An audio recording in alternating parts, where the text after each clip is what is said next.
మరి దేశాలు దాటి వెళ్ళి భారత్ కంటే అమెరికానే బెటర్ అని మాట్లాడుతూ ఉంటారు కొంతమంది వెకిలి వాళ్ళు. భారత మాతన ఆమె ఎట్లా ఉంటది అని కుళ్ళు జోకులు వేస్తూ ఉంటారు. వాళ్ళందరికీ కూడా నిజంగా తెలియాల్సిన విషయం ఏంటంటే, కన్న తల్లి మీద జోకులు వేస్తుంటే, వెకిలి మాటలు మాట్లాడుతుంటే ఎంజాయ్ చేసే పనికి మాలిన పిల్లని కన్నందుకు నిజానికి ఇప్పుడు ఏడుస్తుంది భారతమాత తెలుసా? మన భారతదేశం నుంచి నా బిడ్డలకు చెందాల్సిన ఇంత సంపద పోయినప్పుడు కూడా భారతమాత ఏడ్చుండదు. నా బిడ్డలకి దక్కకుండా పోతుందే, ఈ దుర్మార్గులు నా సంపదనంతా పట్టుకుపోతున్నారే అనుకున్నప్పుడు కూడా ఇంత రోధించుండదు భారతమాత. కానీ ఈ రోజు రోధిస్తోంది, ఇలాంటి వెకిలి మాటలకి రోధిస్తుంది. నిజానికి ఇవాళ ఏడుస్తోంది భారతమాత.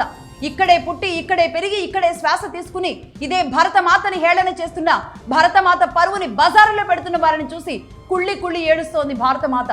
సెక్యులరిజం అంటూ, ఎర్ర భావజాలం అంటూ, అసలు మతం లేకుండా, మన సనాతనం లేకుండా, మన DNA లేకుండా చేస్తున్న కుట్రల నుంచి బయట పడకపోతే మళ్ళీ ఎవడో ఒకడు వస్తాడు, ఏదో ఒక రూపంలో వస్తాడు.